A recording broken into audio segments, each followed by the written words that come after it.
Welcome to The Hill here on NewsNation. Nikki Haley, Ron DeSantis, Vivek Ramaswamy in Iowa today while Donald Trump was in court. Coming up, we speak with one of Trump's senior advisors live from the Hawkeye State about what they're seeing on the ground and how they expect the former president to perform as votes start to get cast for the first time on Monday night. Plus, an impassioned plea from one of country music's newest stars. I was a part of the problem. I am here now standing as a man that wants to be a part of the solution. What Jelly Roll told Congress today about the fentanyl epidemic all across this country. And you've heard the phrase before, right? You've heard it for years. If you see something, say something. Now some lawmakers want to make that the case for commercial pilots and UFOs. Thanks for being with us here on The Hill. Once again, I'm Blake Berman, joined today by Dan Cannon, former Obama campaign official, and starting next week, the Battleground States Director for the Biden campaign. Woo. Ashley Davis, former George W. Bush White House official. Michael Starr Hopkins, Democratic strategist. And Lauren Wright, Princeton University political scientist. The Hill on NewsNation starts right now.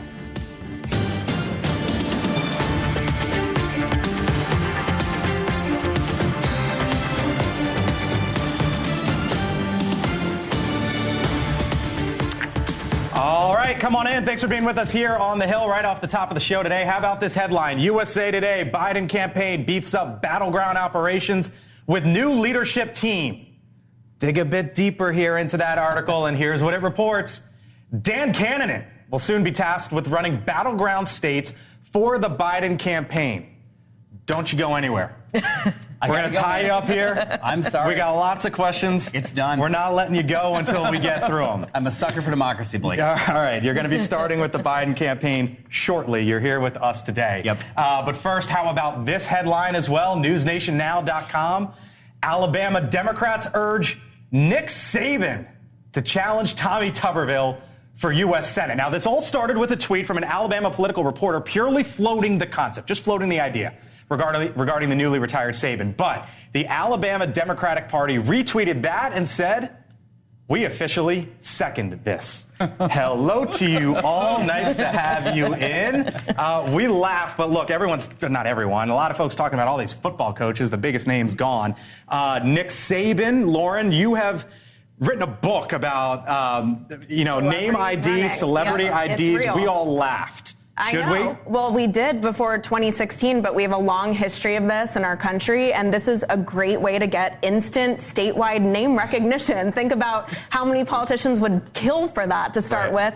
If you love Alabama, maybe you'll give him a chance, even if you're from the opposite party. That's the idea. So look, we have no idea what Nick Saban's going to do, right? Like if I was Nick Saban, I'd be at Augusta National every other week playing golf. Who knows if he wants to get into politics? But for Democrats, I mean, you won Alabama once. Mm-hmm. Is this a Hail Mary savior? Let me say, I never thought I would say this, but roll tide. Like, Saban, the idea that he would leave college, retire, and then go join the Senate blows my mind, unless he's just a glutton for punishment. I don't know why he'd do it, but if Democrats ever have a chance to win Doug Jones' seat back, this would be it. He would be like number 99 in the Senate and realize he is absolutely no. Nick Saban's number one wherever he goes. Well, and everyone's going to kill me because I don't remember his name right now, but the person running in California, the baseball Steve player. Garvey. Yeah. And he's running second in that. Yeah, right. He's actually getting... Yeah, he's getting some... But what an interesting idea for a book. Did you then interview all the... No, but I read about 200 memoirs and looked at every case of this that we've seen, and there are a lot of them, all the way from city council up to, obviously, president. That's why everyone loves this topic. And you say don't laugh at The Rock. Oh, no. Idea. In my name recognition surveys, The Rock is 92% fill in the blank. You don't know the amount of people. People love him. The amount of people who say to me The Rock should run for president, people who you think would be intelligent people, love the idea of The Rock for president. Is he a Republican or a Democrat? He's The Rock. He has been a Republican in the past. I feel like I feel really like I don't do enough in life when you write books about them. I just have a hard time as a Wisconsin Badger when he was a Michigan State coach for a while before Alabama getting behind Nick Saban, but they're very good points. All right. So from Alabama now to New York and the scene surrounding Donald Trump's latest court appearance. The former president attending the closing arguments of the civil fraud case against him and his sons, his organization, really. The judge allowing the former president to speak briefly if he kept it to the case. He didn't. And Donald Trump instead went on the attack, calling himself an innocent man being prosecuted. Here was the former president at one point before the cameras. I want to go to all of my trials. These are all set up by Biden and the Democrats. This is their new form of cheating. Now, prosecutors are asking for $370 million in damages for the Trump organizations and for the Trump organization's business licenses to be revoked. Jesse Weber, NewsNation legal contributor, come on in. And I'm digging into my inbox here because headline, the judge in the case is going to issue a final decision on January 31st. What's today? The 11th. So 20 days from now. So we'll know what the decision here is in 3 weeks, I guess. But tell me what happened inside that courtroom today and why it may or may not be significant. So first of all, that's sooner than I thought. I thought he was going to issue it in February. Before I even start, go blue. I haven't been on since the University of Michigan. As a Victor, as a hail, my man, hail. Most important thing. Okay, so today was very, very interesting for a number of different reasons. Look, I went into this thinking the judge has already made up his mind. He's probably going to go throw the book at Donald Trump, a $370 million fine, probably ban him from New York real estate for the rest of his life. But I'm listening to the judge's questions. And what the judge did very carefully here was to actually challenge the attorney general's team, as well as Trump's team, clearly, but the attorney general's team. And specifically, he seems skeptical about whether Trump's sons really knew about this fraud. And there were questions that he raised about, how do you know this person read this email? How do you know they knew this was fraud? And I thought that was really interesting. I will tell you. So let me ask you. So let me ask you: Is it a bad or flawed case, or is it good lawyering from Trump's team? Good lawyering from Trump's team, but I think more of what it is, and this is what we've seen from Judge Engoron, is to make sure to preserve this case for appeal. What he doesn't want is an appellate court to say he was totally biased and unfair against Donald Trump. That is why during the course of this trial, he allowed Donald Trump's team to present evidence, which I will tell you seems irrelevant when the judge has already said there was fraud here. He allowed Trump a lot of leeway to say that there wasn't fraud when he already decided that issue because he doesn't want to be reversed on appeal. Now, I think that was really interesting. I still think Trump is going to lose this case. I think he's going to be hit with a massive penalty. The question, of course, is will he ever be able to do business in New York City again? Will he ever be able to be a part of the real estate company again? That's going to be something we'll wait and see. Jesse Weber, NewsNation legal contributor. Jesse, thank you. We'll talk soon, I have no doubt. Jesse, thanks. All right, so this decision coming January 30th, 20 days from now, Jesse says earlier than he thought. What does it mean for Donald Trump between now and then? You know, the polling on this is actually really interesting. The majority of Americans, thin majority, but still, think Trump is guilty of these various charges. However, about half of them think it's politically motivated in this particular case. So Americans are parsing those two things. I don't think, the pro-Letitia James protesters in New York with the signs saying save democracy help with the politicization issue. But Americans look at Trump. They know this is not relatable things. They know that, it's not just luck that he has 91 felony counts. That's not something people can relate to, and it's not a positive for him. Okay, Ashley, so... he doesn't need to buy political ads because this is good PR for his base. How so?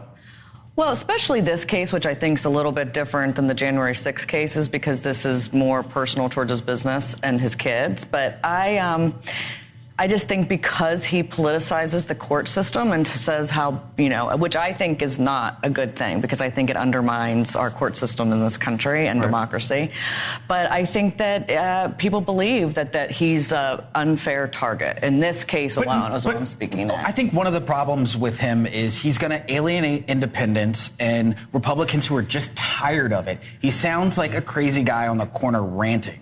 And at a certain point, I think Republicans, with the indictments, with everything that's going on, he needs 2 or 3% of Republicans to come home that didn't come home last time. And I think once we get closer to Election Day and things tighten up, okay, so a lot of people get sick of this. So you mentioned Election Day. It's the primaries first. I keep looking at January 31st because on Monday is the Iowa caucuses. 8 days after that is New Hampshire, and then there's a gap. So Iowa and New Hampshire are going to be done. So no matter what happens in this case, I don't know if it would have impacted it anyways. No, the numbers are baked in. So, yeah. You think it's baked in? You think it's baked in? I think on the Republican side it is. Right. You know, I think the Biden team. Oh, we're getting to you on the Democrat side. I do on the Republican side think this is baked in, and Ashley's point's well taken. It is simply like feeding his base at this point. Who's going to be so nice to me when you leave, Dan? That's why they brought me back. Lauren. You're not as nice to me. Well, look, I can't believe how insulting to former Republican presidents to say this is all politics. It just landed in his lap. It has something to do with his personal conduct. I think most people agree with that. That's why I think it's a liability not nationwide. Obviously, okay. Republicans don't really care that much. All right, so turn into Dan Cannon now. His new title starts next week, Biden Campaign Battleground States Director. He has regularly been here on the Hill as a panelist. That's all going to change, I guess, soon. You're moving to Delaware soon. Okay, map as the Battleground States Director. Let's show it. There are the 7 key states, right? And when you look at the reddish purple, whatever that color there is, that's where Donald Trump leads. And then the other 2 states right now are viewed as a toss-up. When you look at that map, Dan, you see what? Well, I see a map that reflects battlegrounds that are as diverse as this country itself. And one of the best strengths that we have as a campaign is Joe Biden's record of accomplishments and the message we're taking to voters in those states, in the Sun Belt, Arizona and Nevada, in the South, in North Carolina and Georgia, in the Midwest and throughout the Northeast with Pennsylvania, Michigan, and Wisconsin, all the different states, right? But the common denominator is that we have policies helping all Americans. And look at the president this last week going on 2 trips, Friday and Monday, talking about the choice between democracy and protecting core freedoms versus Trump talking about I am a dictator and I'm taking away your freedoms as fast as he can. So let's dig deeper into the numbers here because we showed you the states, but when you actually go state by state and the numbers, Arizona, Georgia, 6% in favor of Trump. Michigan, North Carolina, basically 8% in favor of Trump. Nevada, Pennsylvania, basically 3%. Wisconsin, a coin flip. That doesn't look good. Every election in the last 15, 20 years in presidential politics have been very, very close. We expect that. That's not news. I think head-to-head polls, and everyone's obsessed with them, often wrong. They're particularly wrong this far out. Polls are like a weather report. Speaking of wrong, Biden's ahead of Pennsylvania. I said Trump, but go on. Very good. I still don't care about the polls. Okay. The point is, a year out, they're like a weather report. The closer you get, there's some instructive nature to them. At this point, the head-to-head stuff is not really instructive, particularly because most voters that we need to win over in this election and mobilize and persuade aren't paying attention yet. I think when the choice is Trump and Biden, and it's about protecting core bedrock freedoms to choose, economic freedoms, opportunity, certainly the right to vote in democracy. The president's record and vision and message versus Trump's will resonate in those states. What's the biggest challenge, and what's the one that you feel best about? Every campaign's a massive challenge, right? I mean, don't start spinning me with campaign gobbledygook. Come on. What's the biggest challenge, and what state do you feel best about? No labels. I'm going to answer this for you. Hold on. You guys can go there. Black voter turnout. The biggest challenges are that this is a fragmented media environment. It's harder to reach people these days, right? There was a time when Barack Obama or Ronald Reagan could get on national television, have 70, 80 million viewers for a State of the Union address or for an Oval Office address. That doesn't happen any longer, so we're going to work really hard to have great intentional conversations with voters in those key states across that path to victory to mobilize them, to persuade them, and to make that message. As a Democrat, are you excited about what you just heard? I'm a little worried about African-American turnout and especially Muslim turnout in states like Michigan and Georgia. I mean, those are states that we won by a couple thousand. And now with depressed voter turnout, how are we going to be able to turn those voters out and get them excited again? That's my big worry. I just reject the idea that we're going to have depressed voter turnout. We're going to work really hard to earn their trust and earn those votes. But if you look at what Democrats have done in 2022 and the midterm and off-year elections since then, 50 special elections where Democrats have outperformed by 11 points. The Democratic base is red hot on Dobbs, and they're winning against the partisan lean over and over and over again. We will persuade those voters, tap into it, and work really hard. I'm going to tap into the Princeton professor here. I want to know what the immigration message is in Arizona. You've got a really tough job. Is it we're trying as hard as we can? I mean, it's a disaster. I mean, what do you say to voters who look at that and say something's not right here? Someone needs to do something. Well, every state's going to have different conversations, obviously. But on immigration, the president's been clear. There's a package on immigration and on border security that's been before Congress for months now that Mike Johnson in the House has not acted upon. $14 billion, along with Ukraine, along with aid to Israel, that they refuse to move. There is money for border agents, for security, and this president has made more bipartisan deals than just about anyone else on infrastructure, on gun violence prevention, on jobs. He will work with Republicans to get this done. Republicans want the chaos and they want the conflict because they want to use it to win elections. That's the message. Can I just say one thing? You're a good hire. Yeah. You're a good hire. You're a good hire. But come on, most of America, holds the president responsible for the borders. I mean, you can talk all you want about HR 2, but who in the world? 99% of the world doesn't know what HR 2 is. I'm going to jump in and clarify and say that's the House Republican bill. Right. I mean, that's what. So, I mean, I don't agree. But the thing that I do think, if it is Trump, which I'm not convinced it's going to be, that motivates Democrats to come out and vote. And obviously, I think that the never Trump Republicans potentially would vote for Biden. Okay. All right. I'll leave it there. Coming up here, this is a story that I think is a pretty big deal. It's a boon for the crypto industry. The SEC just made a big decision, making it easier for people to invest in Bitcoin. Yes, there's the financial story here, but what about the politics behind this? Was this politically smart? I think so. We'll discuss what this all means on the other side of the break when The Hill on NewsNation returns. I know for sure that some of my people are watching this right now, and for the first time ever, we feel heard. And, of course, he's Grammy-nominated, He's won some big country music awards. So why was the singer known as Jelly Roll testifying before Congress today? Did you hear what he had to say? It is worth the watch. It is worth the listen. And we'll talk about it. The Hill returns. This is a good political opportunity for two reasons. One, Bitcoin has especially been embraced by the libertarian, kind of right-leaning groups, and I think Biden can chip away and bring a little bit of them over. But also, like you said, with the youth vote, Biden has an opportunity to really get them excited about participation. Bitcoin is something that's kind of the new internet. It's the new technology. And so by making it easier to participate in this. But the administration was hating on crypto for quite some time. I mean, Biden himself has name-checked the crypto industry, so I don't... Well, I mean, Democrats are supposed to protect consumers from the volatility, from the fraud. I mean, the ETF thing doesn't change any of that for Bitcoin. Well, but by putting in an ETF now, at least there's makes it more opportunities to regulate. Yeah, you can regulate and regulate. It makes it look more, trustworthy, but that's not necessarily the case. It's still rampant. So I think you have FTX gone with that whole dynamic, and then you have Coinbase person. Brian Armstrong? Mm-hmm. No. Coinbase is Sanji No, that was Binance. Yeah, Binance. Yeah. I'm sorry. Both of them are in so much trouble, but you're kind of getting rid of some of that fraud. But that's our own fault. I look at this better, not from a political point, is that the America needs to catch up with the rest of the world. This currency is not going away. And we have to regulate it. This was a good first step, but we have to legislate it with a stablecoin bill or whatever else small hanging fruit that we can handle now. But I actually think it's Gensler more than even Biden. Gary Gensler, the head of the SEC. So let me ask the Democrats here on the panel. This is Patrick McHenry, who's one of the top Republicans in the finance world here in Congress. He says today's Bitcoin ETF approvals mark a historic milestone for the future of the digital asset ecosystem.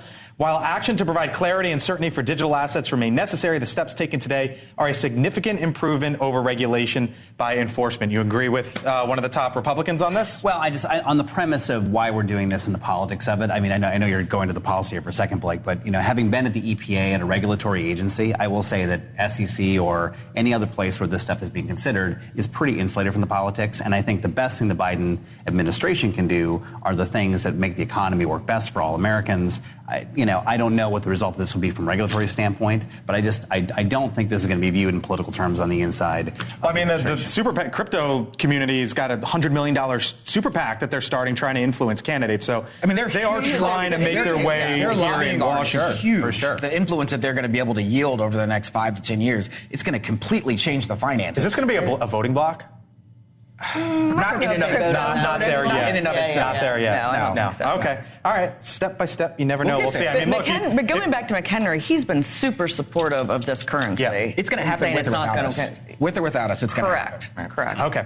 All right. So coming up here on The Hill, Congress tries to answer the age-old question, are we alone? They might be getting some new help from above. I'll talk live with a UFO whistleblower to break it all down. There is some new legislation out as it relates to UFOs. What is Congress trying to do? What do they want? That's on the other side of the break. Ashley Banfield hunts down the truth in true crime. Banfield, tonight at 10, 9 Central, only on America's fastest-growing cable news network, NewsNation. To find NewsNation, go to joinnn.com or stream NewsNation on Apple CarPlay and Alexa. No matter what, people need what you bring them. But sometimes a choice has to be made. You can make a safe one. Always expect a train. Know that trains can run on any track at any time in either direction. Understand that trains are faster and quieter than you think. You can stop track tragedies. Never try to beat a train. You are more important than your packages. See tracks? Think train. For more information, go to oli.org. Maybe he was born with his witty humor. Some people bring joy wherever they go. Some whenever they go. Or as a frontier newspaper reporter. There's nothing to be learned from the second kick of a mule. Maybe he got his insights from being a riverboat captain. Never argue with a fool. Onlookers may not be able to tell the difference. Wherever he went, Mark Twain found humor all around. Humor. Pass it on. From passiton.com. As veterans, we're no strangers to helping others. That's what we were taught, service before self. But we do have one question for the veterans listening. When was the last time you reached out for help? If you or someone you know needs resources, whether it's for stress, finances, employment, or mental health, don't wait. Reach out. Find more information at va.gov/reach. That's va.gov/reach. Brought to you by the United States Department of Veterans Affairs and the Ad Council. This is NewsNation's audio stream. Take us wherever you go. America's fastest growing news channel is NewsNation. NewsNation is on the move with the largest week-to-week growth among all cable news networks. With the biggest audiences yet, NewsNation, the fastest growing cable news network in the country. See why NewsNation is news for all America. My mom has taken up going to the park to practice yoga. My dad's going to a club, but not a book club, a salsa club. Finding new hobbies comes with age. My mom has started getting lost and not knowing where she's going. Becoming lost or disoriented doesn't. Confusion with time or place may be a sign of Alzheimer's. An early diagnosis can help improve the quality of life for your loved one. Learn the warning signs of Alzheimer's at 10signs.org. Brought to you by the Alzheimer's Association and the Ad Council. For some children, a single surgery can turn an untreated cleft into a smile for life. But at Smile Train, we understand that most children need a little extra care. They need medical, dental, and emotional resources to grow healthy and strong, to express themselves clearly, and to navigate all of life's challenges so that their smiles light up the room as brightly as possible. Visit SmileTrain.org to learn how Smile Train is supporting the cleft community with lifelong smiles. My name is DeMar Hamlin. I play for the Buffalo Bills, and I play safety. CPR saved my life. I've teamed up with the American Heart Association as the national ambassador to help create a nation of lifesavers, turning bystanders into lifesavers through CPR education and access to AEDs. Nearly 3 out of 4 cardiac arrests that don't happen in hospitals happen in homes. Join me to ensure everyone has the chance to live longer, healthier lives. Visit heart.org/nation. Brand new life, brand new life, brand new life around. You sense a theme here? Your favorite sitcoms from the 80s and 90s are all in one place. Rewind TV. Just go to rewindtv.com and check it out. Retirement can be scary, but only if you're not prepared. That's why AARP created thisispretirement.org. Because unless you've already retired, you're in pretirement, and you still have time to plan. Learn about retirement savings options, potential tax breaks, and how you can build savings over time. Visit thisispretirement.org for free resources to help you customize your action plan and feel the retirement fear disappear. Brought to you by AARP and the Ad Council. Compare your options, coverage, and pricing across multiple carriers. If you are new to Medicare, recently moved, or losing coverage, make the free call to the number on your screen. Give your zip code to the licensed insurance agent that answers, and they'll walk you through the entire process step by step. It's that easy. I just became eligible for Medicare, so I called to find a plan that fits my budget. For free no-obligation consultation, call 800-591-2197. And I also understand the paradox of my history as a drug dealer standing in front of this committee. But equally, I think that's what makes me perfect to talk about this. I was a part of the problem. I am here now standing as a man that wants to be a part of the solution. It is time for us to be proactive and not reactive. We were reactive with crack, we were reactive with opioids, and y'all are taking the first step. It's somebody in Senate finally being proactive. All right, welcome back here to the Hill on News Nation. That, of course, the Country Music Association's Best New Artist of 2023, Jelly Roll, a music star, and as you heard from him there, former drug dealer. You gave that emotional opening statement today and testimony as well before lawmakers, urging them to pass legislation to stop the flow of fentanyl somehow into the United States. I saw this headline out of the state of New York, and this is where I want to start. It's Staten Island Fentanyl and Overdose Task Force demands Governor Hochul declare state of emergency. They're talking about declaring a state of emergency potentially in New York. What about that nationally with all of this? It's 70% of overdoses are fentanyl. It's the leading cause of death if you're between 18 and 45. That's a huge range. It's something we were just talking about during the break. Everyone knows someone who's been affected by it. And it's a chance, I think, for something bipartisan because even the copycat legislation that started during the Trump administration has been reauthorized 6 times now.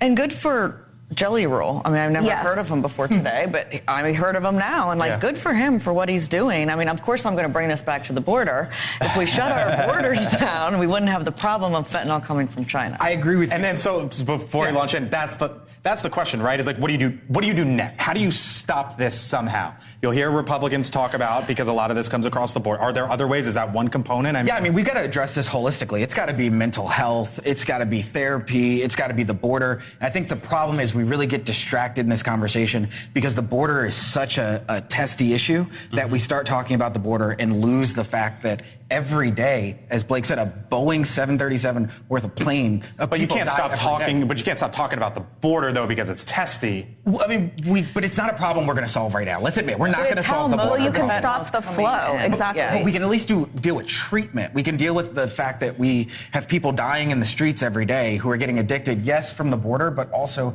because there is a crisis of mental health in this country. They're dying instantly. And the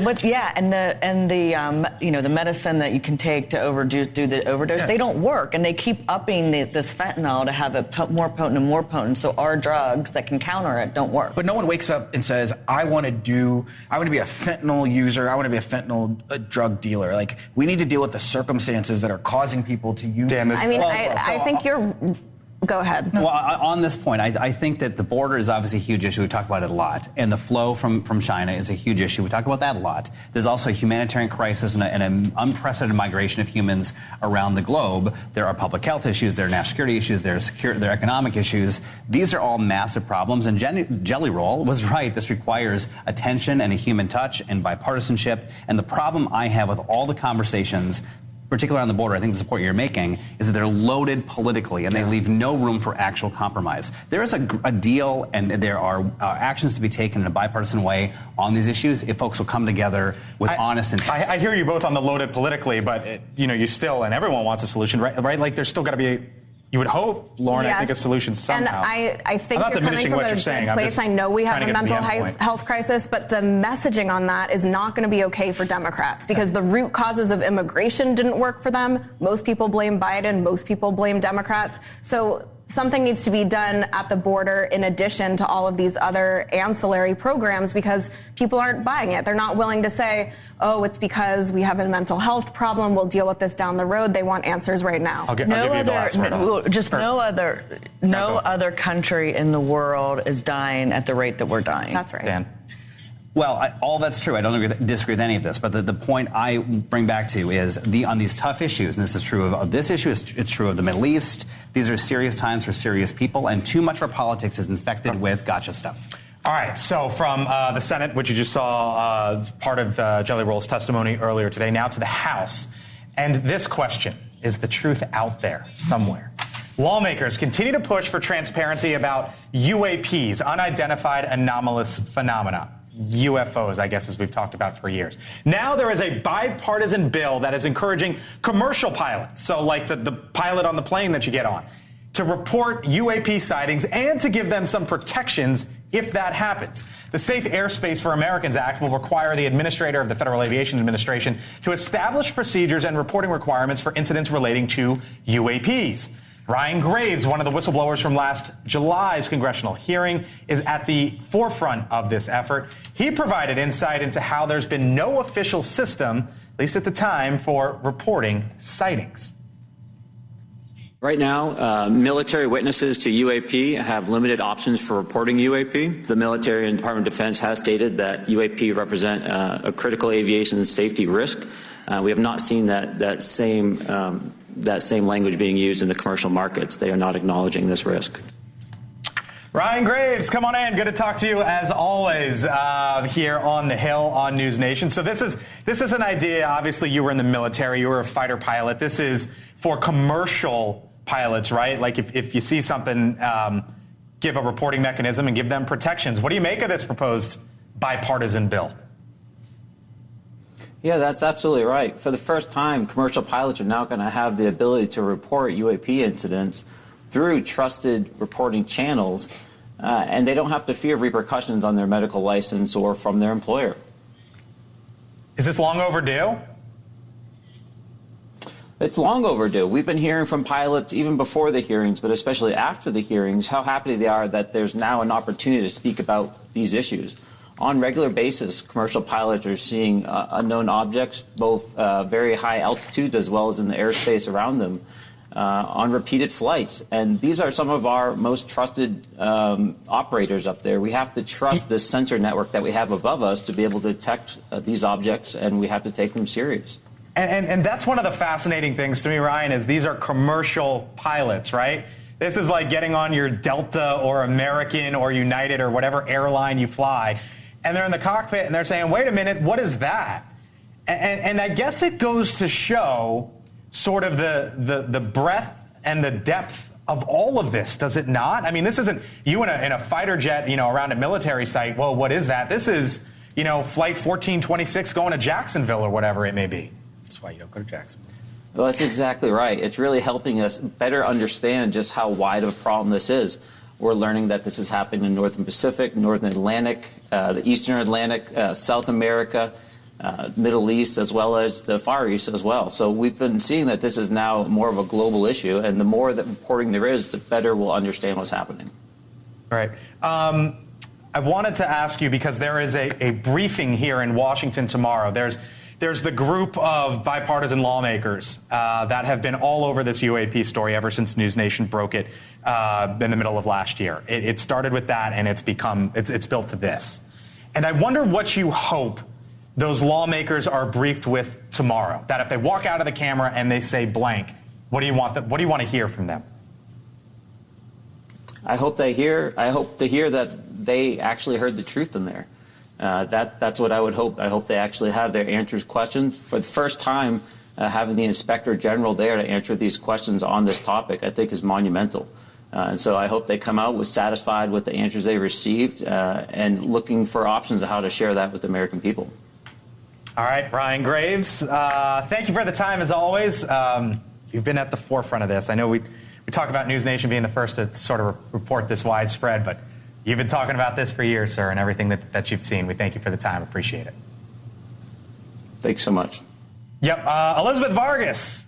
Hello. Talking to you a little bit earlier, but we wanted than normal, but we wanted to talk to you about this. Yeah. Because there is this new bipartisan bill for commercial pilots, and I wonder sort of what went through your mind when you saw this, when you read this? Well, I've interviewed Ryan several times, and he's talked about this for a long time.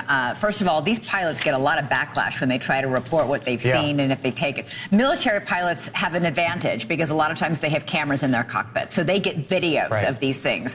Commercial pilots are sometimes embarrassed, they're harassed, they're told to be quiet. There is no place for them to go and report what they've seen, so it goes largely unreported.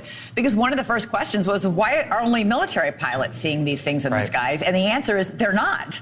Commercial pilots are seeing it too. We have nothing set up for them to report this, but more importantly, and I was really surprised that Ryan told me this, I think back last summer, there is an enormous stigma for these pilots to report what they're seeing, regardless of what it is. Listen, you don't have to believe in UFOs. They're seeing something. It could be some sort of weather balloon or some weird aerial phenomenon, but they're seeing things.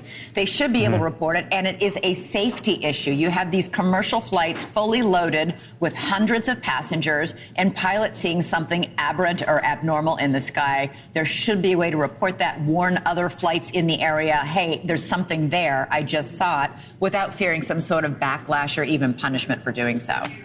Yeah, see something, say something. Yeah. I'm always worried about, like, whether my bag's going to make it to the next flight. Now I got to worry about whether there's aliens. In all seriousness, it's hard for pilots right now. There's a shortage of pilots. Right. And you've got this worry for pilots that if they see something and say something, they're going to get drug tested. They're going to get called crazy and hallucinating and things like that. There does have to be a change in culture. And I think right now the airline industry is already going through kind of their own issues. And now add UFOs into this. It's Elizabeth, what do you got coming up tonight? Well, we're going to have a lot more on that change in cultural issues. We're going to delve in. I have Jeremy Corbell on. He's talking about a brand new piece of video he's releasing today of something else that an abnormal thing spotted in the sky. But it's interesting. You guys were just talking about a change in the culture in the airline industry. We're also going to delve into this new FAA investigation announced today into the Boeing 737 MAX 9, a second investigation into whether that plane ever should have been in the sky in the first place because of potential safety issues. So I don't know, between the UFOs in the sky and the MAX 9 when the door's flying out, and my luggage isn't going to get there. Flying is feeling like, I'm not going anywhere. I've been driving everywhere. I just went to Miami and back. People thought I was nuts. I was like, I'll get in the car. Yeah. That drove to Miami and back with kids. Why? I drove to St. Pete with a dog. Elizabeth, thank you. We'll see you in about 19 minutes time. You got Appreciate it. Elizabeth Vargas reports 6 o'clock Eastern right here on News Nation. Okay, coming up, other side of the break. Iowa caucuses are approaching, as you might know. Donald Trump not on the campaign trail today. He was in the New York courtroom, as we talked about. Joining us, one of his senior advisors on the other side of the break, Jason Miller, live from Iowa. So how does the Trump campaign feel going into the Iowa caucuses? What are they focused on? We'll talk about it on the other side of the break with Jason. And be sure to check out our weekly newsletter. It hit your inbox today a few hours ago. And if it didn't, scan that QR code. More from The Hill. Back in a few. Stay with us.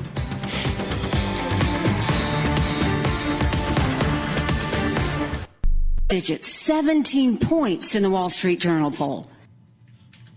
Now, a new poll of likely Iowa caucus goers shows that Trump is still dominating the field in the Hawkeye state. You see some of the numbers there. It finds Trump at 54%, Haley and DeSantis well behind that. Joining us now, Jason Miller, senior advisor to Donald Trump and the Trump campaign, joining us live from Iowa. Jason, good to see you as always. Thank you for being back here on the Hill on News Nation. So Iowa caucuses Monday night. We see in that poll there Donald Trump at 54%. Politically, 50% is sort of the magic number.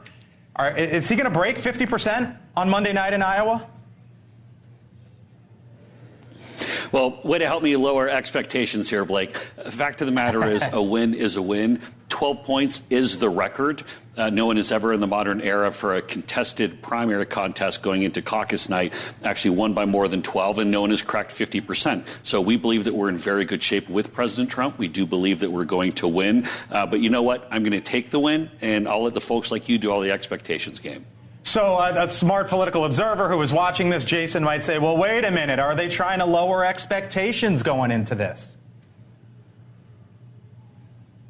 Well, President Trump is going to win on caucus night. He's going to win in New Hampshire. He's going to win the nomination. And then he's going to defeat crooked Joe Biden when we get to November. However, the win is the win. I think if we're talking about the margins, then we're getting a little bit distracted here. Fact of the matter is President Trump has put together a very serious, very strong ground game here in Iowa. And watching the folks, it doesn't matter if it's a snow, we have a blizzard forecast, everything going on. Our people are out putting up signs, knocking on doors.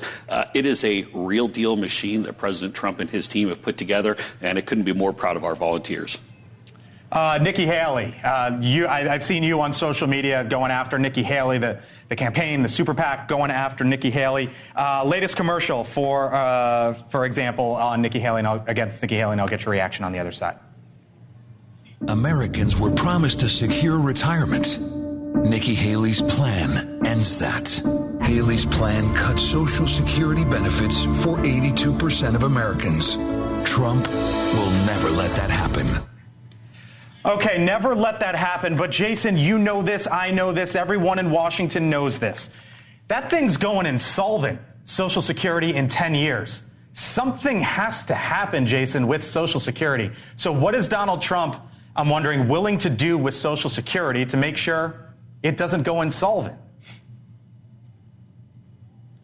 I do believe that President Trump can strengthen Social Security and Medicare and make sure that we don't have to go and start cutting benefits, which is exactly what Nikki Haley and Ron DeSanctimonious plan to do. We've seen Nikki Haley say they should be raised up closer to life expectancy, in which case that would be more like 77, 79 years old, if you're a woman, perhaps. So I think that's really the question for Nikki Haley is, does she want the retirement age to be at 77 or 79? Which benefits is she going to cut? Well, I'm asking, Blake, here's the reality. I'm asking you, what would Donald Trump change? Folks right? I'm saying the first thing is we have to get the economy going again, get that back on track, and get that growing in a way that it should. That's going to be one of the biggest things there. President Trump will continue to reform it as we get into the general election. I imagine he'll be laying out additional plans to that point. But that's a much different approach than Nikki Haley, following in the footsteps of her political idols, Mitt Romney, Paul Rhino, folks like that who want to basically just push the wheelchair right over the cliff. And so what Nikki Haley is someone who very much comes from that school. And no one's really paid any attention to Nikki Haley until recently. I think Nikki is more of a fictional character in this campaign trail as opposed to a real candidate. But now folks are going to take a look at the real record, whether it's the globalist, interventionist approach that she has when it comes to foreign engagements, when it comes to raising taxes, when it comes to slashing entitlements. When Nikki Haley looks in the mirror, she sees Mitt Romney. That's got to scare people. Jason, we've been hearing President Trump talk about that if Joe Biden is reelected, there goes the stock market. I interviewed then President Trump in the right off the Rose Garden on July 1st, 2020, and here's what he told me then. If he got elected, and they say this, if he got elected, that's an overhang over the market because the market would crash. Would absolutely crash. Market would go down by a tremendous amount. S&P 500 up 27%, Jason, since Joe Biden was reelected. You heard Donald Trump there say it was going to crash. How did he get it so wrong? Well, you take a look at who's paying the price, and that would be the working middle class in America. Under Joe Biden, cumulative inflation is up right around 20%. We saw another uptick in inflation just earlier today. And the fact is, it's becoming much tougher for folks to make ends meet every single month. People are having to cash out their 401ks just to go and pay the bills. The fact of the matter is that some of Nikki Haley's donor friends, like Reid Hoffman, the scumbag who is funding the lawsuit against President Trump, but who's also funding the super PAC on Nikki Haley's behalf. Folks on Wall Street are getting rich are getting richer, but the working class in America, they're getting further and further left behind. This is what's going to change when President Trump gets back. Also, another thing to keep in mind, Blake, is we look ahead to the general election against Joe Biden. Joe Biden will let the Trump tax cuts expire. So that means a vote for Joe Biden will be a vote to raise taxes all the way across the board. That's got to really put some fear into folks. And here in Washington, they are negotiating some of that, especially as it relates to the child tax credit. We got to leave it there, Jason. I got to run. Thank you for hanging around and for joining us. I appreciate it and hope to have you back soon. Thank you, sir. Of course. Ashley, you are in Nikki Haley's world. You are in her political orbit. You would say what? Well, I'm not going to respond to all that. I've got like 30 seconds. Yeah, no, here, I think it's actually talking to the team in the last few days and today. I think she's very happy where she is. They're going after her with false information about the Social Security information. She actually has a plan. They obviously don't have a plan, but she's very upbeat with what's going to happen and what she thinks if if she comes in second place or a close third in Iowa, and with Chris Christie getting out, New Hampshire. Real quick, I'm wondering what you heard there. I mean, I'm just saying at least she has a plan. At least DeSantis has a plan. Republicans have unpopular proposals that might work to fix Social Security. One of them is raising the retirement age. Trump flip-flops on this. He added trillions of dollars to the debt, not held to the same standards. All right, we got to leave it there, and we do appreciate Jason for joining us. Before we go on the other side of the break, strip the politics away for a second. What about banning tackle football? They might do it in one state. We'll tell you where. Final thoughts from the panel coming up. These are the Democratic presidential candidates the other networks don't want you to hear from. Join NewsNation for an exclusive presidential forum. Democratic candidates Dean Phillips, Marianne Williamson, and Cenk Uygur. Tomorrow on Dan Abrams Live. That's my son, Jared, but the world knew him as recording artist Juice WRLD. At the height of his fame, we lost him to an accidental drug overdose. I'm Carmela Wallace. I started Live Free 999 to remove the stigma and normalize conversations around mental health and substance abuse. I want to ensure that we never lose another Jared. Go to livefree999.org to learn more. If you need urgent support, text LF999 to 741741. I need more time to file my taxes. Help. On irs.gov, you can use IRS Free File to get 6 more months. Or you can submit IRS Form 4868 by the April deadline. If you owe taxes, you can make an electronic payment and get a filing extension with no need to submit Form 4868. Go to irs.gov for details. But remember, an extension of time to file is not an extension of time to pay what you owe. Many Americans have missed regular dental care in the past few years. It's important to see a dentist twice a year to identify any problems early. Taking care of your oral health helps overall health. Brushing at least twice a day with fluoride toothpaste and flossing daily can help prevent oral health problems. For more information, visit hrsa.gov/oral-health. This message is from the U.S. Department of Veterans Affairs. Each week, VA sends an email to over 13 million veterans. It's jam-packed with veteran discounts on hundreds of services, job listings, and information on home loans, plus access to many local events for veterans and their families. Subscribe for free at va.gov/vetresources to learn more. This is NewsNation, consistently ranked high for credibility and low for bias in media bias reports. That's why we're America's fastest growing news channel. Adopt US Kids presents What to Expect When You're Expecting a Teenager. Learning the lingo. GOAT, G-O-A-T, acronym, stands for Greatest of All Time. As in, spaghetti sandwiches for dinner? They're my fave. Dad, you're the GOAT. You don't have to speak teen to be a perfect parent. Thousands of teens in foster care will love you just the same. Visit adoptuskids.org. Brought to you by the U.S. Department of Health and Human Services, Adopt U.S. Kids, and the Ad Council. Grandpa, look what I got. Wait till you see the bike we got for Jake. It is the coolest thing. Hearing loss happens gradually with age, making it easy to ignore. Yet most older Americans aren't getting their hearing tested. Dad, can you hear me? Untreated hearing loss can keep your loved ones from enjoying what they cherish most. Don't let that happen. Speak up about hearing loss. You'll be glad you did. Brought to you by the American Speech Language Hearing Association. Meet Keith, loving dad, board game champ, bus driving pro. I drive 65,000 miles in my bus each year. If people knew what I know, lives could be saved. Like how there are some things I simply can't see. On my route the other day, a car tried to sneak past me and ends up right in my blind spot. I turned slowly, so accident avoided. But no car should be in the blind spot for a 40,000-pound bus. It's our roads. It's our safety. Visit www.sharetheroadsafely.gov. When I grow up, I want to be a teacher. Because when I'm a teacher, I can help kids to learn and chase their dreams. PI, a defect of the immune system, affects millions of children. Early and accurate diagnosis and treatment give children like Sam a chance to achieve their dreams. It takes a lot of caring teachers to make school fun. It took a lot of caring people to keep my dream alive. And now, because of them, I can be head of the class. For more information, Visit the Jeffrey Modell Foundation at info4pi.org. Angels, personal home care is our passion. We're here for you. Join us in celebrating 25 years of personal home care. When things go sideways, will you be prepared? I want to introduce you to the Patriot Power Generator 2000X. Use the endless free power of the sun to power lights, your TV, medical equipment, even run your fridge.